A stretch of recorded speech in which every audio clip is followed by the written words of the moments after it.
Hello friends, welcome you all.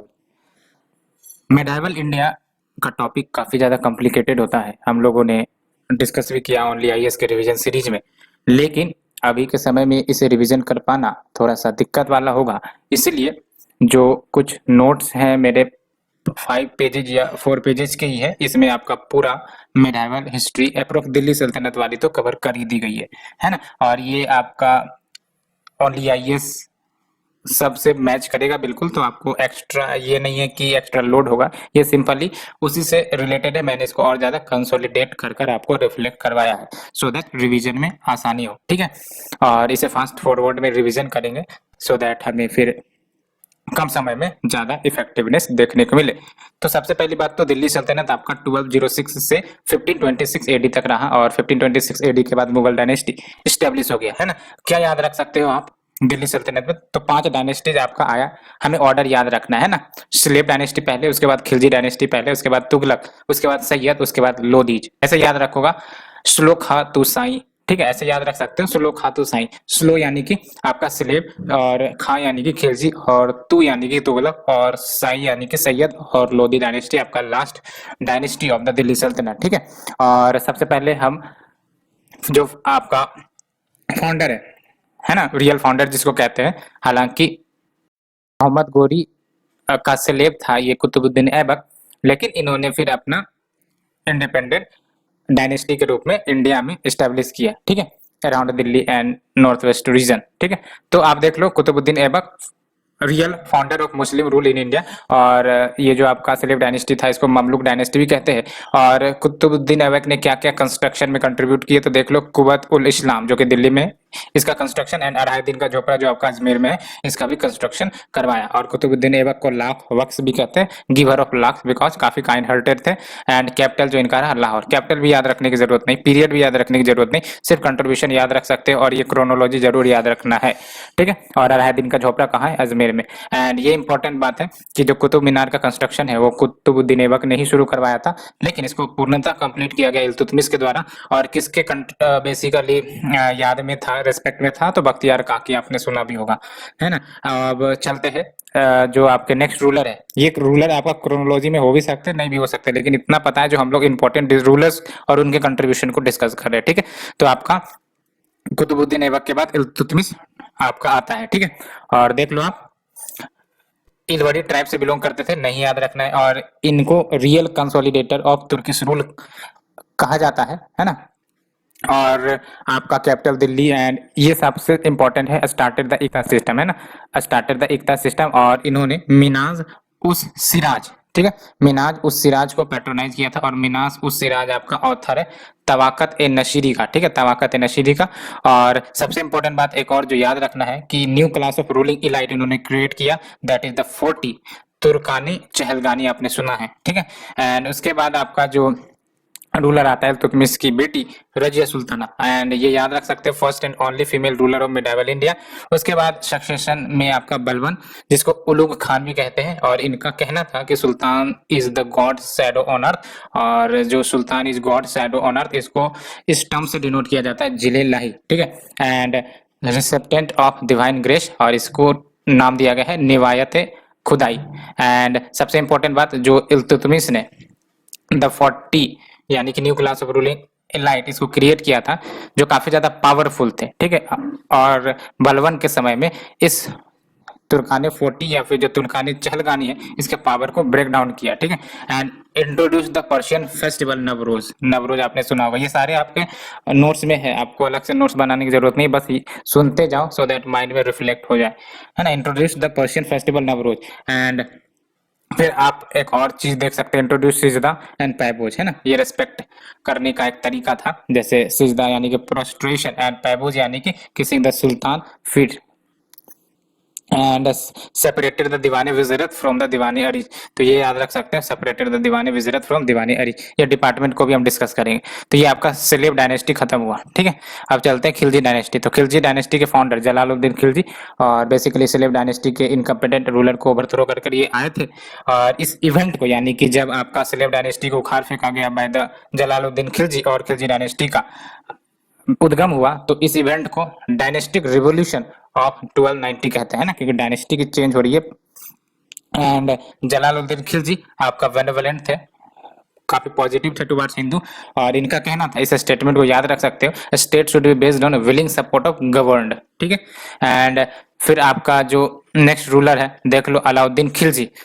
तो अलाउद्दीन खिलजी जाहिर सी बात है जलालुद्दीन खिलजी का बिल्कुल अपोनेंट कह सकते हो, है ना। इन्होंने काफी ज्यादा रेस्ट्रिक्शंस लगवाए, prohibited to hold the festivals, banned the wines and intoxicants in his court, and reorganise the spy services. ये टर्म याद रखना है, रीऑर्गेनाइज द स्पाई सर्विसेज। तो जो बरीद है, बरीद टर्म आपका स्पाई सर्विसेज को डिनोट करता है। एंड ही प्रोक्लेम्ड कि किंगशिप नोज नो स्किनशिप, यानी कि जब कोई किंग है तो वो कोई रिश्ता के रूप में नहीं देखेगा, है ना। राजा मीन्स राजा, वो किसी को भी सजा दे सकता है एज पर, अगर कोई वायलेशन हुआ नियम कानून का। तो किंगशिप नोज नो किंगशिप। और सबसे इंपॉर्टेंट बात यह कि अलाउद्दीन खिलजी ने पेट्रोनाइज किया अमीर खुसरो एंड मीर हसन को, ठीक है। और अलाउद्दीन खिलजी ने सिकंदर आजम का टाइटल भी अडॉप्ट किया, और अमीर खुसरो को जो टाइटल मिला है तोते ए हिंद का, that is parrot of India, वो आपका अलाउद्दीन खिलजी ने ही दिया है, ठीक है। तो gave Amir Khusro title of Tuti Hind, that is parrot of India. और मलिक कफूर का भी नाम आपने सुना होगा, उनके स्लेव जनरल। और इनके एडमिनिस्ट्रेशन की बात करें एंड क्या डेवलपमेंट्स हुए तो देख लो, अलाई दरवाजा बनाया गया, अलाई मीनार बनाया गया, constructed the new capital that is Siri, Siri fort भी आपने सुना होगा, हाउस ए अलाई। एंड आपका इनोवेट किया इन्होंने चेहरा एंड दाग सिस्टम को, है ना, चेहरा एंड दाग सिस्टम, जिसमें आपका सिक्योरिटी पर्पस के लिए कि हाँ जो आपके सोल्जर्स है वो हमारे ही चयनित किए गए हैं, किसी दूसरे रूलर के चालबाजी से तो इंक्लूड नहीं किया गया है। इस प्रकार से सिक्योरिटी टूल्स अपनाया करते थे, चेहरा एंड दाग सिस्टम। तो आपको याद यही रखना है कि इन्होंने चेहरा और दाग सिस्टम को लेकर आया है ना। And first ruler to fix land revenue in cash, and biswa जो कि आपका स्टैंडर्ड यूनिट था लैंड मेजरमेंट का, है ना। क्या टैक्स इन्होंने लगाया तो ग्रही एंड चरी। तो चरी आपको चारा से याद रखना है कि हाँ 5 टैक्स, एंड ग्रही यानी घर से याद रखना है हाउस टैक्स, ठीक है। And abolished the Kismate Khuti, Kismate Khuti was a cess that is called headman cess. तो इसको हटाया गया, लगाया नहीं गया, हटाया गया, है ना। Abolish the Kismate Khuti headman cess and created Mustakhraj, ये याद रखना है, क्रिएटेड मुस्तक राज। और ये जो पोस्ट है ये बेसिकली रेवेन्यू कलेक्ट करने के लिए पोस्ट बनाया गया था। एंड श्री फोर्ट बनाया ही है, हमने देखा। कशर ए हजार शितुन पैलेस इन्होंने ही बनाया। और जो बारिश एंड मुनिहांस है जो कि सीक्रेट स्पाइस, बारिश के बारे में तो हमने डिस्कस किया ही, मुनिहांस भी आपके सीक्रेट स्पाइस ही है, ठीक है। और ये सारे के सारे आपको ओनली इसके नोट्स में मिल जाएंगे, मैंने उसी को कंसोलिडेट करके बेसिकली इसमें शॉर्ट रिवीजन के लिए लाया है। And next is your Tughlaq dynasty, and founder कौन है, घियासुद्दीन तुगलक, ठीक है। पीरियड याद रख सकते हो, नहीं तो कोई दिक्कत नहीं है। टाइटल गाजी, and first sultan to start irrigation, और इन्होंने तुगलकाबाद बनवाया, ठीक है। मोहम्मद बिन तुगलक ने नहीं, घियासुद्दीन तुगलक ने तुगलकाबाद बनवाया।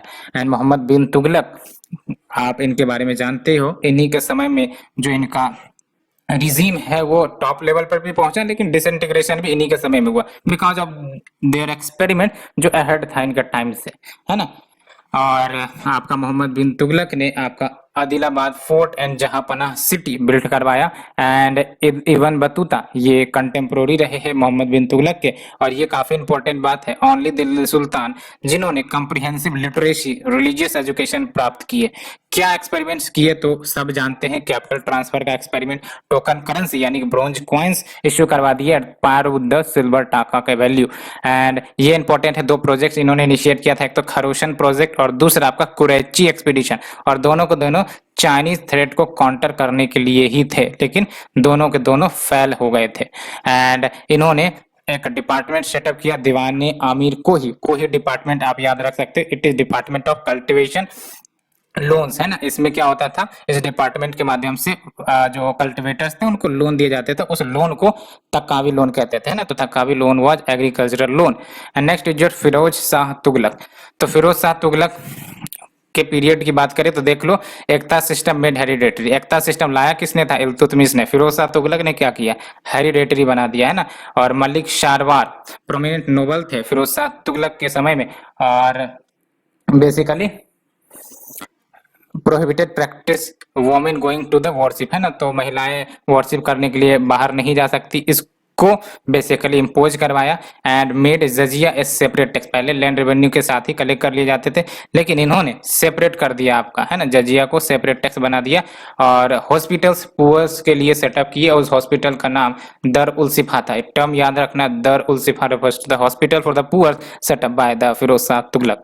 एंड टाउन जो स्टैब्लिश हुआ हिसार एंड फिरोजाबाद, ठीक है, हिसार एंड फिरोजाबाद। और हाँ, ये भी याद रखना, कोटला फोर्ट आप पहले सुनते हो गए, है ना, तो कोटला फोर्ट जो दिल्ली में है, ये आपका अब तो रीनेम हो गया वैसे, तो फिरोज शाह तुगलक के समय में ही इन्होंने ही बनवाया था।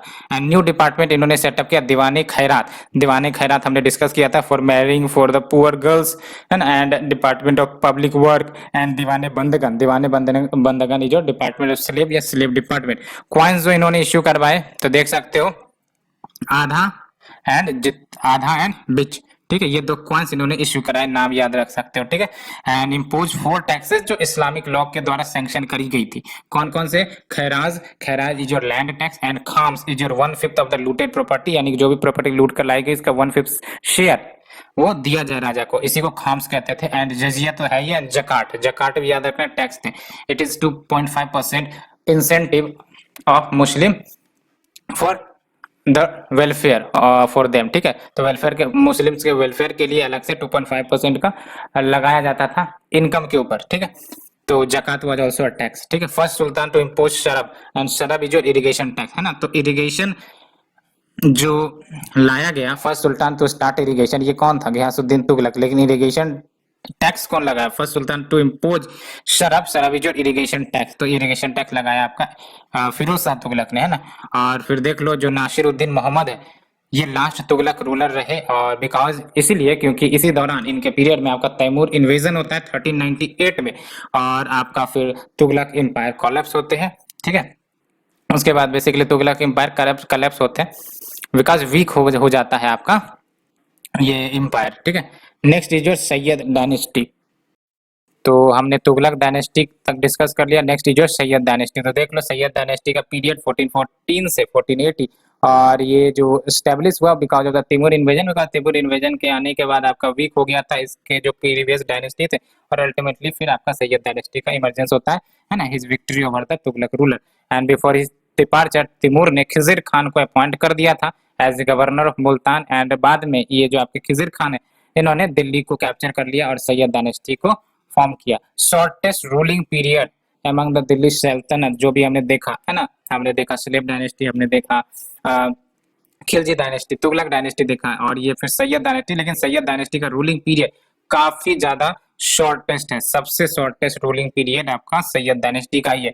हमें ये बताइए आप लॉन्गेस्ट पीरियड वाला कौन सा डायनेस्टी रहा दिल्ली सल्तनत में, क्योंकि ये भी क्वेश्चन के रूप में आ सकता है, ठीक है। और next is your Lodhi dynasty, और लोधी डायनेस्टी जो लास्ट दिल्ली सल्तनत की dynasty and only Afghan dynasty among the Delhi सल्तनत, ये याद रखना है ना, only Afghan dynasty among the Delhi सल्तनत। इससे पहले जो भी आप देख रहे थे तुर्किश थे, है ना, ये आपके अफगान डायनेस्टी आते हैं, ठीक है। एंड फाउंडर कौन रहा है? बहलूल लोधी।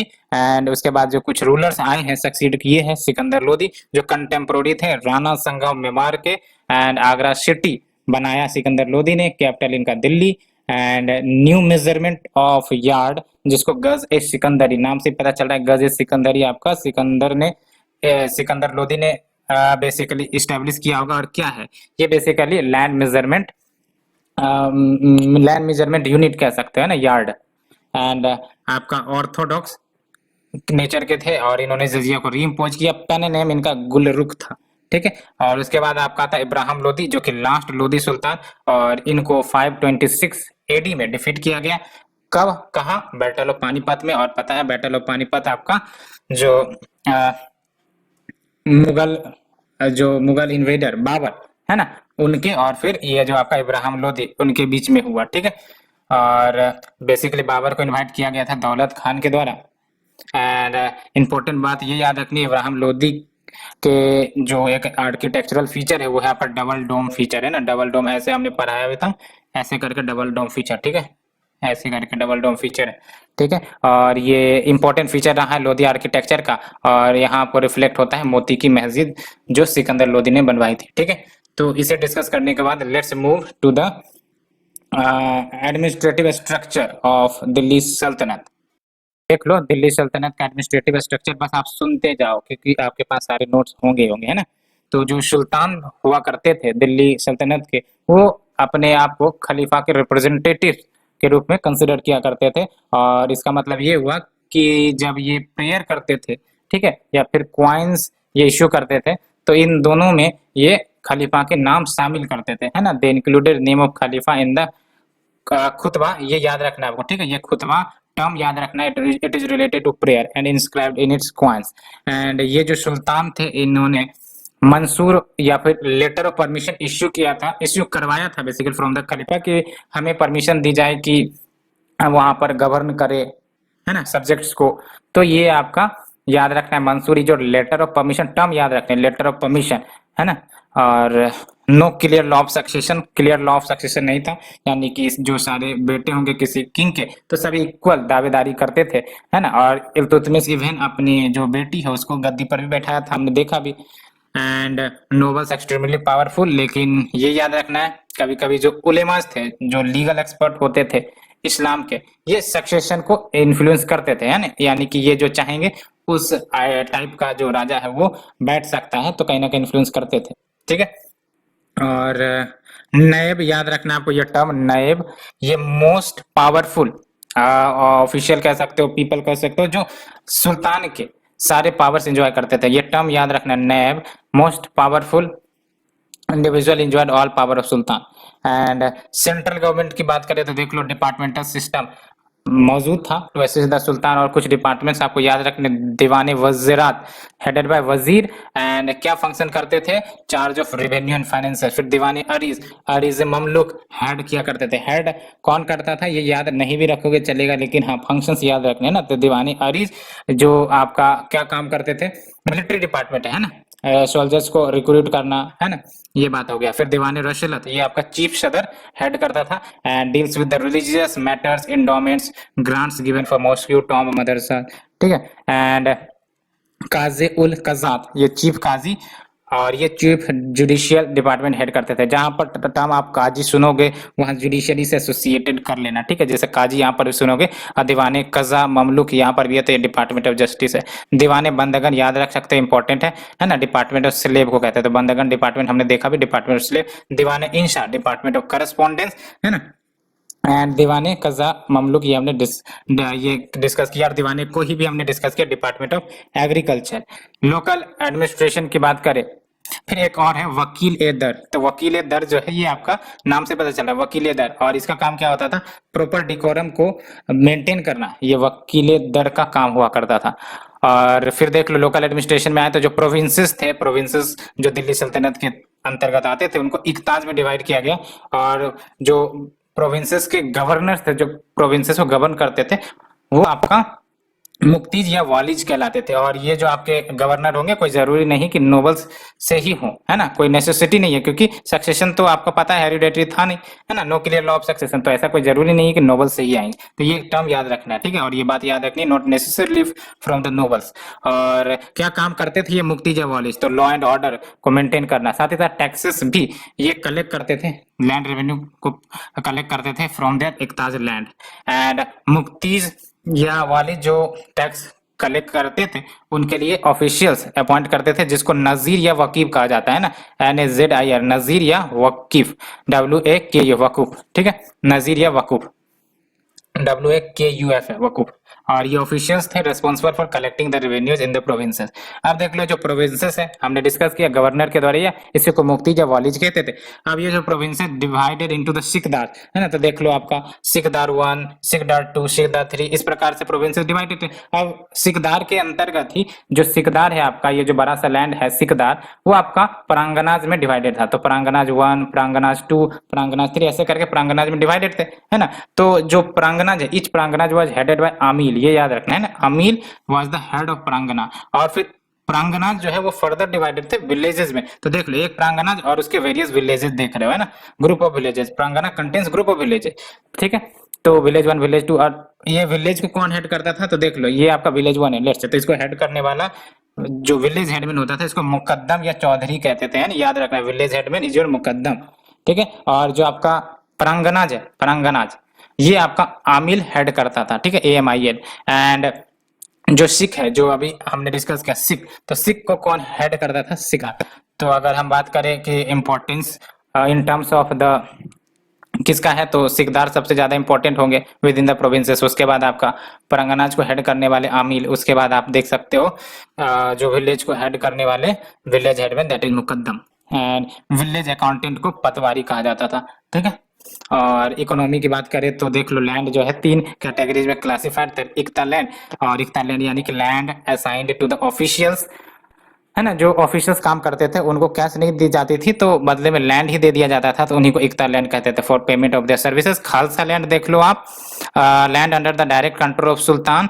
और जो भी रेवेन्यू खालसा लैंड से कलेक्ट होती थी वो रॉयल कोर्ट के मेंटेनेंस, रॉयल हाउस होल्ड के मेंटेनेंस के लिए लगाई जाती थी। एंड नेक्स्ट जो inam land, that is the land assigned या ग्रांटेड टू रिलीजियस लीडर्स और रिलीजियस इंस्टीट्यूशन, है ना। तो इनाम नाम से पता चल रहा है गिफ्ट वाला लैंड, तो गिफ्ट वाला लैंड किसको दिया जाता होगा? जाहिर सी बात रिलीजियस लीडर या इंस्टीट्यूशन को। फिर लैंड रेवेन्यू आपका देख लो, जो पीजेंट्स टैक्स पे करते थे वो यूनिफॉर्म हर जगह नहीं थे, है ना, डिपेंड करता था बेसिकली एरिया वाइज। और जनरली 1/3 पे करते थे ऑफ इट्स प्रोड्यूस, एंड कभी कभी 1/2 भी हो जाता था। ट्रांसपोर्ट इंफ्रास्ट्रक्चर में क्या था? तो पोस्टल सिस्टम जो है वो आपका हॉर्सेस के ऊपर आधारित था, यानी कि हॉर्स जो है वो आपका संदेश वाहक के रूप में एक्ट करते थे ना, मैसेज पहुंचाने के लिए एक जगह से दूसरी जगह, दूसरी जगह से तीसरी जगह, इस प्रकार से, है ना।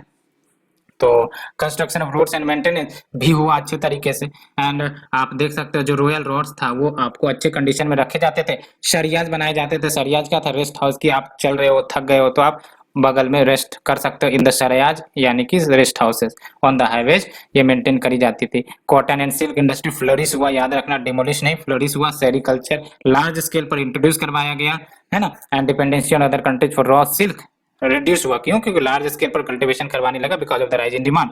एंड रॉयल कारखाना सेटअप किए जाते थे जिसमें thousand of slaves employed, and ये गुड्स को सप्लाई करने का काम करते थे, needed to sultan and his household. And manufacture the costly articles, है ना, मेड ऑफ गोल्ड सिल्वर। तो जाहिर सी बात है रॉयल कारखाना जो रॉयल यानी कि राजा सबके डिमांड को फुलफिल करने के लिए होते थे। नेक्स्ट जो socio economic condition, socio economic condition, तो देख लो क्वाइनेज सिस्टम वेल डेवलप रहा है दिल्ली सल्तनत में। Copper coins less in number issue किए गए, ठीक है। कॉपर कॉइन याद रखना है आपको, copper coins less in number and were dateless. तो दो इंपॉर्टेंट बात, copper coins less in number and were dateless. And Iltutmish ने कौन कौन से कॉइन इश्यू किए? तो देख लो silver taka, silver basically, and copper jital, है ना। तो सिल्वर कॉइन कौन का क्या नाम है? टाकाज, TANKS, टाकाज। और कॉपर का क्या? जितल, ठीक है। तो सिल्वर एंड टाकाज मतलब टाकाज एंड जितल। और बाकी देख लो गोल्ड कॉइन्स को दिनार्स कहा जाता था, ये भी इश्यू करी गई, और ये मोस्ट पॉपुलर रहा है अलाउद्दीन खिलजी के समय में, ठीक है। और ये 1 टाका 48 जित्तल, याद रखने की जरूरत नहीं है। मोहम्मद बिन तुगलक ने टोकन करेंसी इंट्रोड्यूस करवाई, हमने देखा भी, है ना, along with silver and gold coin. And ये जो टोकन करेंसी है 8 डिफरेंट प्लेसेस पे आपका मिंट करी जाती थी, ठीक है। At least 25 varieties of gold coins issue किया गया मोहम्मद बिन तुगलक के समय में। इल्तुतमिश आपका first to introduce a pure Arabic coin, ये याद रखना है, Iltutmish first to introduce pure Arabic coin, ठीक है। और उस कॉइन में इंग्रेव ये करते थे the mighty sultan son of empire and faith Iltutmish, ये आपका टर्म इंट्रोड्यूस करवाया जाता था उस कॉइन में जो ये इल्तुतमिश इशू करता था, ठीक है। टर्म्स कुछ याद रखना है आपको। Zawabit, zawabit is nothing but sultan own regulation to supplement the Muslim law, यानी कोई मुस्लिम लॉ है और उसको बेसिकली इंप्लीमेंट करवाना है, तो जो सुल्तान अलग से रूल्स रेगुलेशन इश्यू करते थे वो आपका जवाबित कहलाता था। टर्म याद रखना है आपको। सोसाइटी देख लो, little changes in the structure of Hindu society, and sati की जो प्रैक्टिस है वो वाइडली प्रोवेलेंट था, ठीक है। पर्दा सिस्टम तो वियरिंग होता ही था even in the upper Hindu classes. And ये देख लो मुस्लिम सोसाइटी, वो बहुत सारे सेवरल एथनिक रेशियल ग्रुप्स में डिवाइडेड थे, जैसे कुछ ग्रुप्स तुर्क से बिलोंग करते थे, ईरानियन थे, कुछ अफगान्स थे, कुछ इंडियन मुस्लिम्स में थे जो नेटिव थे इंडिया के। तो इन सबों के बीच बेसिकली इंटर मैरिजेस अलाउ नहीं किया जाता था राजा के द्वारा, है, सो दैट ये सब जो है एकजुट होकर राजा पर खतरा ना बन जाए, इसलिए ये अलाउ नहीं किया जाता था। एंड जो मुस्लिम नोबल्स थे occupied high offices, very rarely the Hindu nobles were given the high position in government. And Hindus considered as zimmis, zimmis is your protected subject, ठीक है, याद रखना है। जिम्मीज टर्म का मतलब प्रोटेक्टेड सब्जेक्ट, और इसके लिए ये टैक्स पे करते थे कॉल्ड जजिया। और शुरुआत में तो आपका ये पार्ट ऑफ लैंड टैक्स ही था, लेकिन फिरोज शाह तुगलक ने सेपरेट किया फ्रॉम द लैंड रेवेन्यू और समटाइम्स ब्राह्मण्स को एक्सेप्ट किया जाता था इस टैक्स को पे करने में। म्यूजिक के क्षेत्र में क्या डेवलपमेंट हुआ, तो नया musical instrument called sarangi and rabab introduce हुआ। आमिर खुसरो ने राग लाइक घोर राग, शनम राग इंट्रोड्यूस करवाया, है ना। और आमिर खुसरो का कंट्रीब्यूशन जो है वो कव्वाली के क्षेत्र में भी है, क्योंकि इन्होंने new style of light music called qawwali introduce करवाया। And qawwali is your blend of Hindu and Iranian music, qawwali आप भी सुनते हो, है ना। पीर भूदान सूफी संत आपका रहा है इस पीरियड में। एंड राजा मान सिंह जो ग्रेट लवर थे म्यूजिक के, इन्होंने इनकरेज करवाया composition of great musical work, जिसको मन कौथल कहते हैं। तो मन कौथल के बारे में दो बातें याद रखनी, ग्रेट म्यूजिकल वर्क और दूसरा इनकरेज्ड बाय राजा मान सिंह। अमीर खुसरो फेमस पर्शियन राइटर रहे हैं और इन्होंने नया स्टाइल पर्शियन पोएट्री का क्रिएट किया, और इस नए स्टाइल ऑफ पर्शियन पोएट्री को क्या नाम दिया गया, सवके हिंद। याद रखना, Sabke Hind is a style of Persian poetry, बस याद रख सकते हो, Sabke Hind a style of Persian poetry. और किसने आपका इंट्रोड्यूस करवाया इसे, आमिर खुसरो ने। और इनका जो खज़ैन उल फुतूह है, यानी कि जो वर्क है इनका, ये बेसिकली अलाउद्दीन के कंक्वेस्ट के बारे में बताता है। Tughlaqnama deals with the rise of Ghiyasuddin Tughlaq, ठीक है। एंड तारीके अलाई आशिका, है ना, ये सब आमिर खुसरो ने लिखा है ना, ये सब आमिर खुसरो के वर्क है। तुगलकनामा, ठीक है, एंड तारीके अलाई एंड आशिका एंड खज़ैन उल फुतूह जो आपका अलाउद्दीन कंक्वेस्ट के बारे में बताता है। लिटरेरी डेवलपमेंट की बात करें तो बंगाली लिटरेचर भी डेवलप हुआ इस पीरियड में, ठीक है। और देख लो, चांद बरादी फेमस हिंदी पोएट रहे हैं इस पीरियड में। और Sanskrit and Persian function as link languages. और जिया नक्शबी याद रखना है, first to translate Sanskrit stories into Persian, ये याद रखना है आपको, Zia Nakhshabi first to translate Sanskrit stories into Persian. And Kitab al Hind Al Biruni ने लिखा था। और Nusrat Shah patronize the translation of Mahabharata into Bengali. And देख लो कुछ लिटरेचर जो लिखे हैं इंपॉर्टेंट स्कॉलर्स के द्वारा, फतवाए जहादारी बरानी ने लिखा है। एंड गीत गोविंद जयदेव ने लिखा है। और पद्मावत मलिक मोहम्मद जैसी एंड हामिर रासो सरंगधारा ने लिखा है, ठीक है। और इंडियन क्लासिकल वर्क रंग दर्पण, ये पर्शियन में ट्रांसलेट किया गया फिरोज शाह तुगलक के दौरान। और राज तरंगिनी, ये काल्हना ने लिखा है, राज तरंगिनी, ये सब आपका लिटरेरी वर्क है ना। Maladhar Basu compiler of Shri Krishna Vijaya and Minhaj us Siraj, इन्होंने तवाकत ए नसीरी हमने डिस्कस भी किया, which deals with general history of Muslim dynasty up to 1260। And Barani Tarikhe Firoz शाही, ये इन्होंने लिखा है, ठीक है। तो ये हमने टोटल आपका खत्म कर दिया शॉर्ट पीरियड में दिल्ली सल्तनत के रूलर। 30 मिनट्स में आप रिवाइज कर सकते हो। ये नोट्स के कंटेंट आपको ओनली आई से ही है, रिवीजन के लिए अच्छे होंगे। So friends, thank you very much.